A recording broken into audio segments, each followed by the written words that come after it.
नमस्कार, मैं हूं अजय और आप देख रहे हैं महाबहस। आज तक सभी पार्टियां जो सो कॉल्ड तथा कथित रूप से सेक्युलर होने का दम भरती रही, उन्होंने मुसलमानों को ठग लिया, कुछ नहीं दिया, उनके लिए कुछ नहीं किया। मसलन आज तक सच्चर कमेटी की रिपोर्ट लागू नहीं करवा पाए, उनको उनका हक नहीं दिलवा पाए, रोजगार नहीं दिलवा पाए, न्याय नहीं दिलवा पाए। ये सारी बातें असदुद्दीन ओवैसी जब पहुंचे आज लखनऊ तो उन्होंने कही और कहे कि इसीलिए अब मैं आया हूं यूपी के मुसलमानों को हक दिलाने, इसीलिए छोटे छोटे दलों का बड़ा गठबंधन बन रहा है और इसके जरिए हम देंगे पटखनी उन दलों को जो सेकुलर बनने का दम भरते रहे हैं। तो क्या अब केजरीवाल के बाद ओवैसी और राजभर और ये जो भागीदारी संकल्प मोर्चा है, गलेगी इनकी दाल? आज महाबहस इसी पर।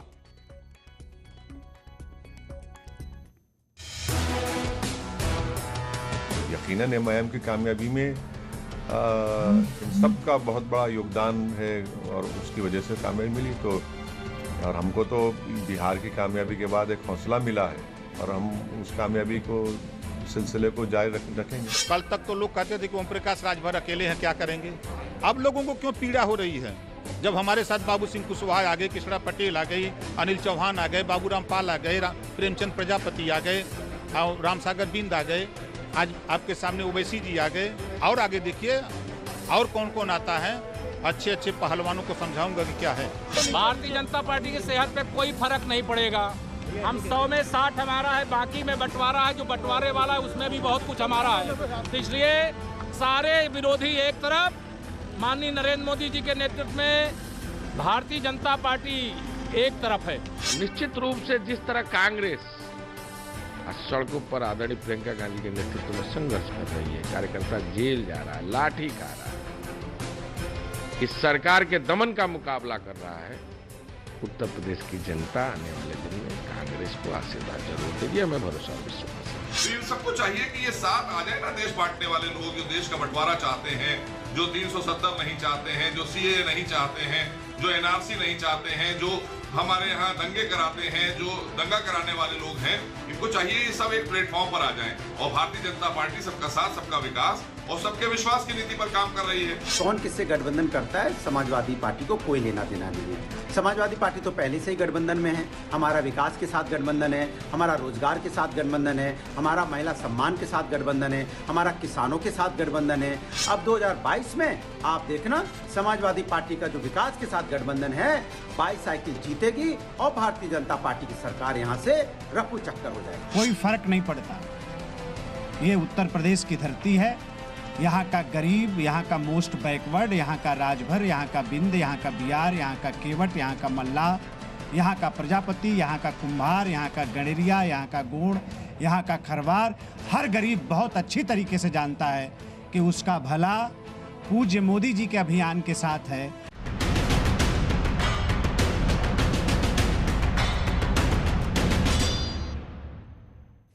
जी हाँ, तो 2022 से पहले ही देखिए अब सब डोरे डालने यूपी की जनता पर एक एक करके आ रहे हैं अपनी अपनी दावेदारियों के साथ। कल आम आदमी पार्टी की दावेदारी थी, आज ओवैसी साहब और राजभर साहब ने आकर कह दिया कि सरकार तो हम ही बनाएंगे और सभी पार्टियां सरकार बना रही हैं। अभी आपने देखा क्या होगा, किसके दावों में कितना दम है। मेरे साथ आज बहुत सारे मेहमान जुड़ रहे हैं। मेरे साथ जुड़ रहे हैं मोहसिन रजा, मंत्री यूपी सरकार के, अनिल दुबे प्रवक्ता आरएलडी के, दीपक मिश्रा प्रवक्ता पीएसपी के, पीयूष मिश्रा प्रवक्ता एसपी के, राजकुमार भाटी नेता एसपी के, शादाब चौहान प्रवक्ता पीस पार्टी के और बाघिल नौमानी नेता एआईएमआईएम के। स्वागत है आप सभी का। लेकिन सबसे पहले मोहसिन रजा साहब, मंत्री महोदय, आपका ज्यादा वक्त न लेते हुए आपसे कुछ सवाल, जिसके बाद मैं बाकी मेहमानों से करूंगा चर्चा। लेकिन रजा साहब, आज ओवैसी साहब ने कही कि सभी पार्टियां जो अब तक सेक्युलर बनकर मुसलमानों के वोट ठगते रहे, उनके लिए कुछ नहीं किया, इसलिए ओवैसी अब मैदान में है यूपी में बिहार के बाद।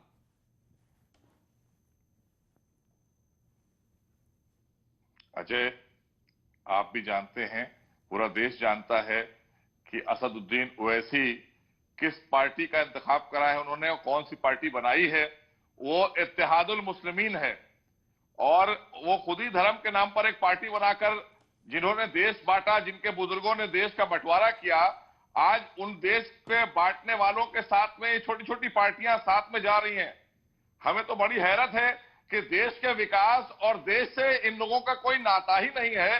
तुष्टीकरण की राजनीति करना, देश तोड़ने वालों के साथ जाना, देश का बंटवारा करने वालों के साथ जाना, धर्म विशेष के साथ जाना और जो सबका साथ सबका विकास और सबके विश्वास की नीति पर आदरणीय योगी जी काम कर रहे हैं उत्तर प्रदेश में, यहां पर असदुद्दीन ओवैसी जैसे व्यक्ति के साथ जा रहे हैं ये लोग जो सिर्फ एक धर्म विशेष की राजनीति करने के लिए आए हैं, जो साफ कह रहे हैं कि हम इत्तेहादुल मुस्लिमीन, मतलब देश की एकता से मतलब नहीं है।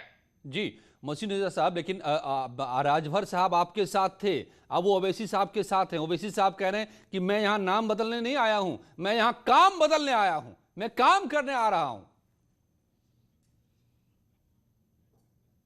इन्होंने तो बहुत बड़ा इनके बुजुर्गों ने काम कर दिया है, वो पूरा देश जानता है कि देश का बंटवारा कर दिया था। तो ऐसे लोगों को कौन पसंद करेगा, ये तो आप भी जानते हैं और उत्तर प्रदेश के लोग भी जानते हैं कि जिन्होंने देश का ही बंटवारा कर दिया, ये क्या काम करेंगे यहां पर आकर। और पहली चीज, भारतीय जनता पार्टी को या हमारी सरकार को कोई चिंता नहीं है, लेकिन मैं ये बताना चाहता हूं कि भारत तेरे टुकड़े होंगे गैंग के साथ जाना, इन लोगों का तुष्टीकरण की राजनीति करना, जहां पर भारतीय जनता पार्टी सबका साथ सबका विकास और सबके विश्वास की नीति पर आदरणीय मोदी जी के नेतृत्व में देश में काम कर रही है और देश के लोग पूरा भरोसा करते हैं आदरणीय मोदी जी पर और उत्तर प्रदेश की 23 करोड़ जनता आदरणीय योगी जी पर पूर्ण विश्वास के साथ में उनके साथ कांधे से कांधा मिलाकर उनके विकास कार्यों में आगे बढ़ रही है। और ये मैं देख रहा हूं कि आत्मनिर्भर भारत की जब से नारा दिया है और जब से जी रजा साहब, एक आखिरी सवाल आपसे। एक मिनट जब से आत्मनिर्भर भारत की तरफ देश बढ़ रहा है और प्रदेश बढ़ रहा है, इन लोगों के अंदर बेचैनी बढ़ती जा रही है क्योंकि देश हमारा सशक्त हो रहा है। आदरणीय योगी जी के नेतृत्व में उत्तर प्रदेश ताकतवर हो रहा है, हमने उपलब्धियां हासिल की हैं कोरोना काल में भी। ठीक है, आप बने रहिए मेरे साथ, आपसे गुजारिश है कि आप बने रहिए थोड़ी देर, हम आपके साथ और चर्चा करेंगे क्योंकि तमाम पक्ष आ जाए पहले एक बार जल्दी। बहुत सारे मेहमान हैं हमारे पास। सबसे पहले बागी नौमानी साहब, नेता AIMIM नहीं जुड़े हैं मेरे साथ। शादाब चौहान, प्रवक्ता पीस पार्टी, जुड़े हुए। शादाब, क्या ये जो बात आज सबसे बड़ा आरोप जो लगाया है, क्या ये सही है आपकी नजर में? ओवैसी साहब ने जो आकर लखनऊ में लगाया कि जो पार्टियां अब तक दम भरती रही कि वो मुसलमानों के हक उनको दिलाने के लिए खड़ी हैं, वो सेकुलर पार्टियां हैं, वो सब झूठ बोलती रहे, उन्होंने ठग लिया सबको, इसलिए ओवैसी साहब की जरूरत है अब यूपी को। अजय भाई, उत्तर प्रदेश को ऐसे लोगों की जरूरत है जो संपूर्ण मानवता की बात करें। और यहां पर समाजवादी पार्टी, बहुजन समाज पार्टी और भारतीय जनता पार्टी ने एक जाति विशेष को फायदा पहुंचाकर एक बड़े वर्ग का राजनीतिक शोषण किया है। तीनों सरकारें मानवतावादी नहीं रही हैं। किसी की भी सरकार में लॉ एंड ऑर्डर अच्छा नहीं रहा, किसी की भी सरकार में महिलाएं सुरक्षित नहीं रही, अपराध कंट्रोल नहीं हुआ, प्रदेश प्रगति नहीं किया। इसलिए पीस पार्टी पूरे प्रदेश भर में कार्य कर रही है कि मानवतावादी सरकार बने और जो अहंकारी लोग हैं जो धर्म और जाति के नाम पर बांटते हैं वो लोग पूरी तरह से नाकाम हो। ओवैसी साहब क्या करेंगे ये तो आप बता दीजिए कि ओवैसी साहब यहां कह रहे हैं कि वो आकर यहां सरकार बना लेंगे। हालांकि तेलंगाना में नहीं बना पाए हैं वो अभी तक सरकार, मगर यहां बना लेंगे।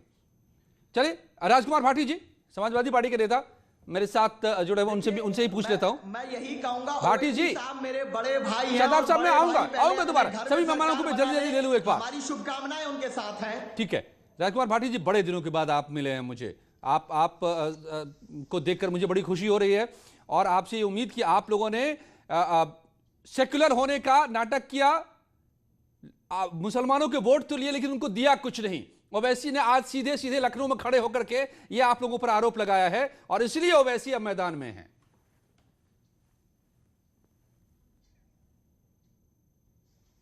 देखिए अजय जी, अगर भारतीय इतिहास को आप ठीक से समझें और वर्तमान राजनीति को ठीक से समझें तो भारतीय जनता पार्टी और आरएसएस की साजिश और षड्यंत्र के तहत, उनकी योजनाओं के तहत आज भारत देश 1947 से पहली स्थिति में जा रहा है। 1947 से पहले क्या था? अंग्रेजों के इशारे पर, अंग्रेजों द्वारा स्थापित एक मुस्लिम लीग थी जो मुस्लिम राष्ट्र की बात करती थी, एक हिंदू महासभा थी जो हिंदू राष्ट्र की बात करती थी। हिंदू महासभा और आरएसएस राष्ट्र, हिंदू एक तरफ हिंदू सांप्रदायिकता थी, एक तरफ मुस्लिम सांप्रदायिकता थी। वही राजनीति आज भारतीय जनता पार्टी को, आरएसएस को रास आ रही है। ये सब इनके चेले चपाटे हैं, इनकी थैली के चट्टे बट्टे हैं, ये इनका प्रयोग करते हैं। मुझे तो इस बात पे आश्चर्य है कि ओवैसी इतनी बड़ी हैसियत ओवैसी की कब से होगी कि आपको एक पूरी डिबेट उस पर करनी पड़ रही है, आपको एक शो करना पड़ रहा है।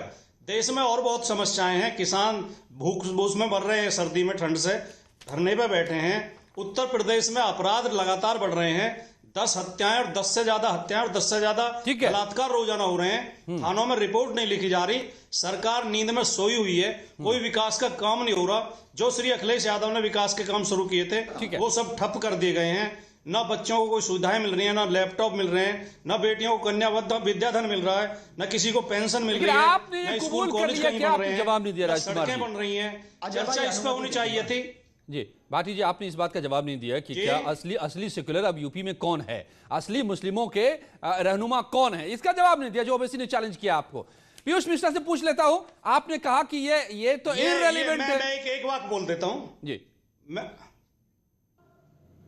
जी भाटी जी, मैं बोल देता हूं छोटा सा आपको इसकी चिंता क्या है कि हिंदुओं का हितैषी कौन है और मुसलमान का? ये ओवैसी सवाल उठा रहे हैं, मैं नहीं उठा रहा हूं। ओवैसी आकर लखनऊ में ताल ठोक रहे हैं। देश को आगे कौन बढ़ाना चाहता है? जी चलिए ठीक, देश को कौन बढ़ाना चाहता है? बिल्कुल बिल्कुल, तो इसी राजनीति के जरिए देश आगे बढ़ेगा क्या? पीयूष मिश्रा मेरे साथ जुड़े हुए, उन्हीं से मैं पूछ लेता हूं। पीयूष मिश्रा, आप अब जुड़े हुए एसपी से, राजभर साहब की पार्टी से, जिनसे आज मुलाकात हुई, बात हुई, गठबंधन हुआ और ये आप लोग आ रहे हैं भागीदारी संकल्प मोर्चा लेकर के। लेकिन राजकुमार भाटी कह रहे हैं कि ये है कौन लोग जिन पर हम डिबेट करें, इनकी हैसियत क्या है? चाहे वो ओवैसी साहब हो, आप हो, सबको एक कहीं जगह ही नहीं है।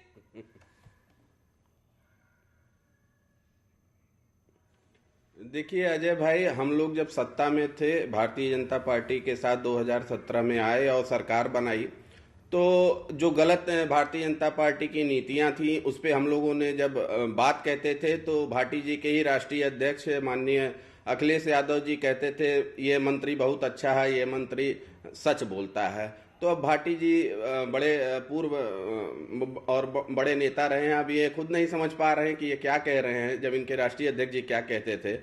और फिलहाल इनको छोड़िए, हम लोगों का जो आज भागीदारी संकल्प मोर्चा के अंतर्गत जो गठन हुआ है, आपको याद दिलाऊं, दिसंबर 2019 में माननीय ओम प्रकाश राजभर जी ने, इको आ रही है, जरा सही करवाइएगा अजय जी। नहीं, और आप वो ठीक हो जाएगा, लेकिन पीयूष मिश्रा आप इस बात पर गौर कीजिए कि भाटी जी कह रहे हैं कि आप लोग बीजेपी के चट्टे बट्टे हैं, उन्हीं को जिताने के लिए ये सारा मोर्चा बनाकर आ रहे हैं ताकि कमजोर कर सके समाजवादी पार्टी को, मायावती जी को, कांग्रेस को और बीजेपी को जिता दे। अजय जी वही बात कह रहा हूं, अजय जी वही बात कह रहा हूं, जब हम कैबिनेट मंत्री हुआ करते थे हमारे राष्ट्रीय अध्यक्ष माननीय ओम प्रकाश राजभर जी, तो इन्हीं के राष्ट्रीय अध्यक्ष माननीय अखिलेश यादव जी कहते थे ये बहुत बढ़िया मंत्री है, ये बहुत बढ़िया नेता है। ठीक है, अब जो है इनके प्रवक्ता आदरणीय भाटी जी क्या कह रहे हैं ये तो आप सुन ही रहे हैं, जग जाहिर है। फिलहाल जो भाटी जी कुछ उंगली हिला रहे हैं, समाज कुछ कहना चाह रहे हैं, भाटी जी क्या कह रहे हैं? राष्ट्रीय अध्यक्ष माननीय ओम प्रकाश राजभर जी ने, नहीं, मैं एक निवेदन करना चाह रहा हूं कि आप बेकार पीयूष मिश्रा जी को मुझसे भिड़ा रहे हैं। मैंने पीयूष मिश्रा जी के बारे में एक शब्द नहीं बोला है, उनकी पार्टी के बारे में। अरे तो गठबंधन वही तो ओवैसी से कर रहे हैं, आप जिस ओवैसी को बेकार बता रहे हैं उससे गठबंधन तो पीयूष मिश्रा की पार्टी कर रही है। जी नहीं, गठबंधन लोकतंत्र की एक प्रक्रिया है, हमें इनके गठबंधन पे कोई ऐतराज नहीं है, ना हम इन्हें कोई हल्के में लेना चाहते हैं कि हम कहें। मैं किसी का अपमान नहीं करता कभी भी, लेकिन मैं कह रहा हूं ओवैसी इतने महत्वपूर्ण कब से हो गए कि आपको डिबेट करनी पड़ रही है। मेरे आपको वाक्य को सही से समझिए, मैंने ओम प्रकाश राजभर के लिए या सुहेल देव समाज पार्टी के लिए कुछ नहीं कहा। ठीक है, वो ओवैसी महत्वपूर्ण है कि नहीं अब जनता तय करेगी। बिहार में अभी ऐसे ही लोग कह रहे थे कि क्या महत्वपूर्ण है, देखिए 5 सीटें यही लोग, इसमें राजभर भी शामिल हैं, इनकी भी पार्टी शामिल है, लेकर आ गए ना वहां पर, तो कहीं यूपी में तो यही गुल नहीं खिला देंगे। पीयूष मिश्रा, दीपक मिश्रा जी, पीएसपी, शिवपाल जी भी तारीफ कर रहे थे, आज ओवैसी भी तारीफ कर रहे थे शिवपाल जी की, बार बार कह रहे थे कि बड़े नेता हैं, यूपी के बड़े चेहरे हैं, कद्दावर नेता है। तो क्या इस मोर्चा में शिवपाल जी भी शामिल हो रहे हैं क्या ओवैसी जी के साथ? देखिए, ओवैसी जी ने जो बात कही वह भारत विशेषकर उत्तर प्रदेश के इतिहास सम्मत तथ्य है। शिवपाल जी के बगैर 2 गठबंधन बने, सपा बसपा, सपा कांग्रेस, और दोनों भारतीय जनता पार्टी के मुकाबले में खड़े तक नहीं हो पाए। जो सपा भारतीय जनता पार्टी को ध्वस्त की थी उसकी भी रीढ़ की हड्डी शिवपाल जी ही थे, उसका सारा ताना बाना शिवपाल जी रचते थे, जनेश्वर जी, बाबू कपिल देव सिंह जी, नेताजी, ये लोग। खैर, तो ओवैसी जी ने जो कहा है वो सच कहा है। और जहां तक शिवपाल जी की बात है, आज हम लोग की प्रादेशिक कार्य समिति की बैठक थी और उसमें हम लोग का यह निष्कर्ष है कि गैर भाजपावाद का नारा देते हुए सभी सेकुलर, सोशलिस्ट, सामाजिक न्याय में आस्था रखने वाली, गांधी में आस्था रखने वाली, लोहिया और जयप्रकाश में आस्था रखने वाली, चरण सिंह की बात करने वाली लोगों को मिलाकर एक साझा मंच बनाएंगे और वह साझा मंच इस संकुचित सांप्रदायिक सोच वाली पार्टी की सरकार को ध्वस्त करेगी, जिसने किसानों की अस्मिता को पूंजीपतियों के हवाले कर दिया। और हमारे भाजपा के प्रवक्ता कह रहे थे, मोहसिन रजा जी हमारे अनुज हैं, मंत्री भी हैं संयोग से, ये कह रहे थे कि आत्मनिर्भर भारत बन गया। अरे मान्यवर, भूखमरी में भारत 106 स्थान पर है, प्रति व्यक्ति विषय बदल जाएगा। मिश्रा जी, आज विषय पर हम इसी पर रहे, उस पर जाएंगे। आप जो मुद्दा उठा रहे हैं तो फिर वो हम अलग चले जाएंगे ट्रैक पर। लेकिन आपने जो बात कही, बड़ी बात कह दी, यानी राजकुमार भाटी जी, समाजवादी पार्टी, ये जो ओवैसी जी ने सवाल उठा दिया है कि असली सेक्युलर पार्टी की अब जरूरत है यूपी को, नकली सेक्युलर पार्टियों की अब जगह नहीं है, यानी कांग्रेस, एसपी, बीएसपी की जगह नहीं है। तो आप किधर हैं? आप किसकी, कौन असली सेक्युलर है? दीपक मिश्रा जी, देखिए, पहली बात तो सेकुलर सेकुलर होता है, पंथ निरपेक्ष होता है, समाजवादी समाजवादी होता है, वहां असली नकली का सवाल ही नहीं। साहित्य तो सद होता है, तभी तो साहित्य है। और जहां तक ओवैसी जी की बात है, मैं सीधे सवाल दीपक मिश्रा जी आपसे कर रहा हूं। आप संजीदा व्यक्ति हैं, राजनीति को बहुत करीब से समझते हैं, सीधे सीधे कह रहे हैं ओवैसी की समाजवादी पार्टी नहीं कर सकती मुसलमानों का भला, अब हम करेंगे। सीधी चुनौती उनको है, समाजवादी पार्टी को। आप क्या कहते हैं? अब देखिए, मैं नरोवा कुंजरोवा पद्धति में नहीं, स्पष्ट शब्दों में कहना चाहता हूं कि अगर समाजवादी पार्टी जनेश्वर जी की पार्टी होती, लोहिया और जयप्रकाश के विचारों पर चलने वाली पार्टी होती, जिसमें शिवपाल जी, भगवती सिंह जी और हम जैसे लोग होते, तो शायद यह सेकुलर और सोशलिस्ट होती। वरना हमें अलग पार्टी बनाने की जरूरत है क्यों पड़ गई? और हम आज भी कहते हैं, देखिए, कि मिलजुल कर आइए, भारतीय जनता पार्टी को ध्वस्त किया जाए। आज तूफान से बचने की कोई राह तो है, कल न तदबीर चलेगी, न मुकद्दर होगा। भाटी जी, एक छोटा सा जवाब दे दीजिए आप कि असली सेक्युलर और असली समाजवादी पार्टी। मैं ये निवेदन करना चाहता हूं, बहुत गंभीरता के साथ दोबारा रिपीट करना चाहता हूं, ओवैसी की पार्टी मुस्लिम सांप्रदायिकता का चेहरा है, भारतीय जनता पार्टी हिंदू सांप्रदायिकता का चेहरा है।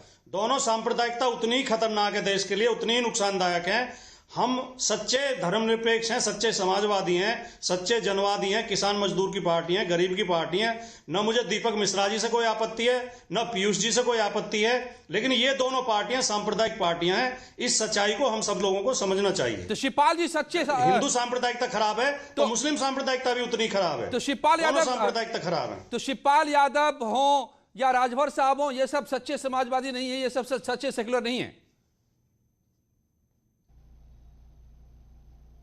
मैंने कब कहा? मैंने ये कहा ही नहीं। मैंने तो उन दो पार्टियों का नाम लिया। मैंने कहा मुझे न दीपक मिश्रा जी की पार्टी से कोई आपत्ति है, न पीयूष जी की पार्टी से कोई आपत्ति है। अगर धर्मनिरपेक्षता की कसौटी पर कसें तो दोनों धर्मनिरपेक्ष हैं। ओम प्रकाश राजभर जी भी गरीब गुरबा के, पिछड़ों के नेता हैं, धर्मनिरपेक्ष नेता हैं। समाजवाद में उनकी भी आस्था है, शिवपाल जी की भी आस्था है। मैंने तो बिल्कुल स्पष्ट कहा, मैं कब मना कर रहा हूं। आप सारे रास्ते खोल के रखना चाहते हैं, लेकिन आप पर सीधे आपको चुनौती दे रहे हैं ओवैसी, ये बात समझ जाने। दुबे जी, आरएलडी प्रवक्ता, आप तो समाजवादी पार्टी के साथ हैं, ये साफ है, लेकिन कितने मोर्चे होंगे? अब एक नया मोर्चा छोटे छोटे दलों का आ रहा है, वो कह रहा है कि अब दम नहीं, समाजवादी में, बीएसपी में, कांग्रेस में सबने मोर्चा बना के देख लिया, अब भागीदारी मोर्चा सामने है ओवैसी के साथ। देखिए अजय जी, ये तो राजनीति है। राजनीति में सभी को अधिकार है कि वो अपना मोर्चा बनावे, अपना गठबंधन करें, अपनी राजनीति करें। हमारी राजनीति तो किसानों के साथ है, हमारी राजनीति कमजोरों के साथ है, नौजवानों के साथ है, अल्पसंख्यकों के साथ है, और हमारा मोर्चा बना हुआ है। हम उत्तर प्रदेश में, हमारा गठबंधन है। हम लोग किसानों के साथ के लिए, मजदूरों के लिए, कमजोरों के लिए, पिछड़ों के लिए, अल्पसंख्यकों के लिए हम लोग काम कर रहे हैं, लड़ने का काम कर रहे हैं। और क्या करता है ओवैसी तो कह रहे हैं आप लोग नहीं लड़ रहे हो अल्पसंख्यकों के लिए। ओवैसी यही तो कह रहे थे आज कि आप लोग नहीं लड़े, आप लोगों ने केवल वोट लिया अल्पसंख्यकों का। ये तो सवाल कौन क्या कह रहा है अजय जी, मैंने कहा ना कि सवाल कौन क्या कह रहा है, इस पर जाने की जरूरत नहीं है। ये तो उत्तर प्रदेश की जनता तय करेगी कि उनके लिए कौन लड़ रहा है। उत्तर प्रदेश की जनता जानती है, उत्तर प्रदेश की जनता को पता है कि कौन किसके लिए लड़ रहा है, कौन किसके हितों के लिए खड़ा हुआ है। नहीं, वो उदाहरण दे रहे थे, अरे वो उदाहरण दे रहे थे कि आज तक सारी पार्टियां लेते रहे वोट्स अल्पसंख्यकों के, सच्चर कमेटी तक के रिपोर्ट नहीं लागू कर पाए, सत्ता में रहे सब के सब, चाहे वो समाजवादी पार्टी हो, चाहे बीएसपी हो, चाहे कांग्रेस हो। नहीं, सच्चर कमेटी की ये ओवैसी जी आज लखनऊ में कह रहे थे, मैं यही कोट कर रहा हूं आपको। नहीं किया, हमारी सरकार तो उत्तर प्रदेश में रही नहीं। नहीं अजय जी, राजकुमार भाटी जी रहे ना 5 साल, हमने तो लीडरशिप की नहीं, पूरे बहुमत के साथ रहे नहीं। हम तो नहीं हम लोग नहीं, वो पूरे बहुमत के साथ रहे, लेकिन जो उन्होंने काम किया, जो काम हम लोगों क्या किया मुसलमानों के लिए बता दीजिए आप। यही तो पूछ रहे हैं आपसे ओवैसी खड़े होकर, क्या किया मुसलमानों के लिए? सभी वर्गों के लिए काम किया। खाली एक मुसलमानों की बात क्यों कर रहे हो? सभी वर्गों के लिए काम किया। आज ओवैसी मुसलमानों का सवाल खड़ा कर गए, अल्पसंख्यकों का खड़ा कर गए सवाल यूपी में। राजकुमार भाटी जी कि क्या कर दिया आप लोगों ने सत्ता में रह के भी अल्पसंख्यकों के लिए वोट लेते रहे? तो उनको सवाल खड़ा करने का अधिकार है और उत्तर प्रदेश की जनता सवाल का जवाब देगी।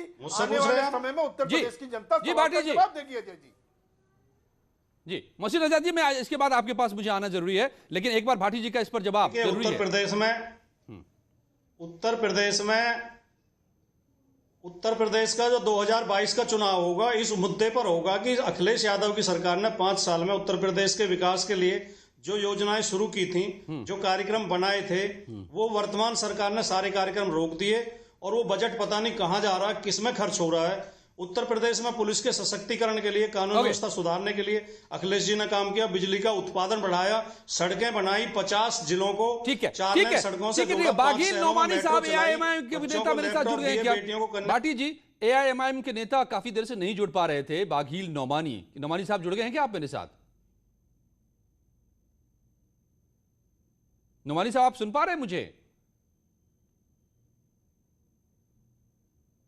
नहीं। मोहसिन रजा साहब तो लेकिन एक बड़ी बात कह गए राजकुमार भाटी जी आपके लिए भी कि आप ही के सारे ये सब चट्टे बट्टे हैं, आपको जिताने के लिए सारा आयोजन है। शादाब आप लगातार बोल रहे हैं, मैं आ रहा हूं आपके पास। देखिए पहली चीज तो देश में आदरणीय मोदी जी की सरकार है और उस पर देश की जनता को कितना विश्वास है 2019 के परिणाम ने बताया है। और उत्तर प्रदेश में प्रचंड बहुमत 17 की, और अभी 22 के चुनाव में भी आप देखिएगा, ये वो लोग हैं जो भारत तेरे टुकड़े होंगे या 370 क्यों हटा दिया हम उसको फिर स्थापित करेंगे, सीए क्यों ला रहे हैं हम उसको नहीं मानेंगे, सड़क पे दंगे कराने के लिए खड़े हो जाते हैं, किसानों को गुमराह करने। ये वो लोग हैं जो नहीं चाहते कि देश में, प्रदेश में विकास हो। ये वो लोग हैं भ्रष्टाचार हो, गुंडाई हो, बदमाशी हो, लोगों की जमीनें कब्जा की जाए, बहनें सुरक्षित न रहें, सड़क पर औरतें ना निकल पाए, एक ऐसा माहौल देने वाली सरकारें इन्होंने चलाई है कि इनसे देश और प्रदेश की जनता त्रस्त हो चुकी थी। इसलिए आज आपको नहीं, तब तो अच्छा कर रहे हैं ना, और सब एक दूसरे से गले मिल रहे हैं कि अच्छी सरकार को रोक लो।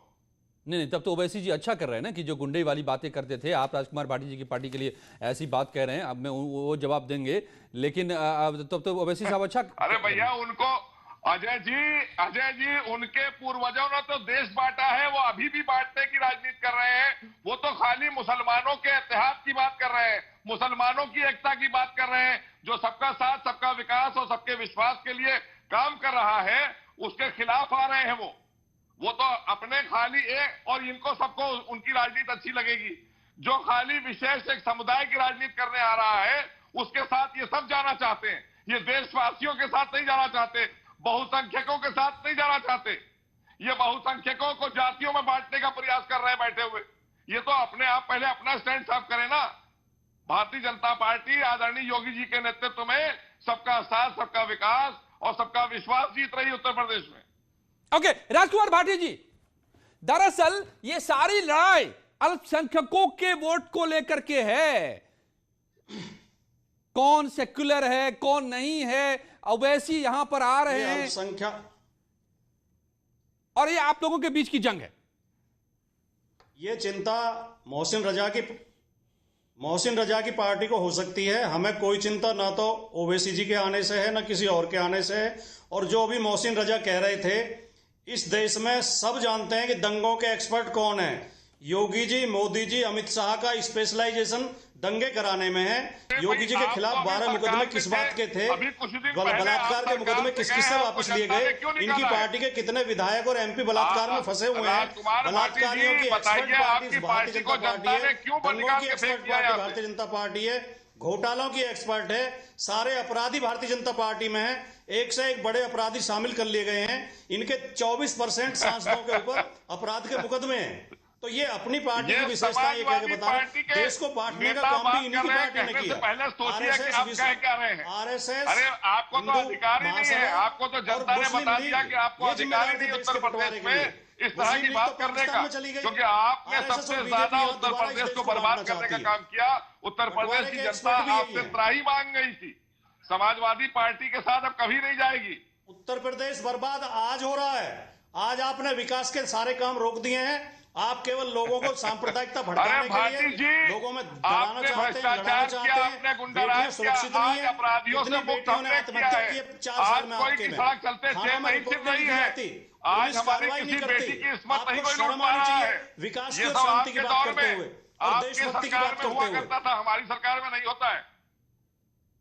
ओके, ठीक है। मैं जल्दी एक छोटा सा रिएक्शन लेना चाहता हूं। शादाब का भी रोज उत्तर प्रदेश में हो रहे हैं, 10 हत्याएं रोजाना हो रही हैं। अपराधी खुले घूम रहे हैं, उन्हें गिरफ्तार तक नहीं किया जाता। हाई कोर्ट, सुप्रीम कोर्ट ने आपके देश उत्तर प्रदेश के जंगल राज बताया। आपकी सरकार आपको फिर भी शर्म नहीं आती, फिर भी बेशर्मी के साथ आप ओके सर। पीयूष मिश्रा जी एक छोटा सा जवाब मुझे चाहिए। आपको क्यों लगता है कि आप ओवैसी को खड़ा कर देंगे यूपी में आकर के तो सारे मुसलमान आपके साथ खड़े हो जाएंगे? छोड़ देंगे राजकुमार भाटी जी को, समाजवादी पार्टी को, मायावती जी को, कांग्रेस को, बीजेपी को, सबको छोड़ देंगे? ऐसा क्यों लगता है आपको?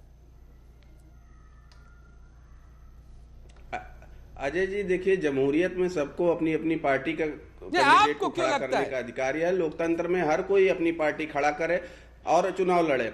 देखिए, अब हम लोगों ने एक भागीदारी संकल्प मोर्चा बनाया, ठीक है, उत्तर प्रदेश की पर्टिकुलर बात करें। और बिहार में जो हम लोगों का अभी बिहार चुनाव हुआ, उसमें हमारा गठबंधन रालोसपा के उपेंद्र कुशवाहा जी से, बहन कुमारी मायावती जी से, ओवैसी साहब से, और हम लोग का गठबंधन हुआ बिहार में। हमारे गठबंधन ने जो वहां पे सीटें लड़ी, वहां पे 6 सीटें नहीं, आप इस बात का जवाब नहीं दे पा रहे हैं। हम लोगों ने 1 साल पहले से लेकिन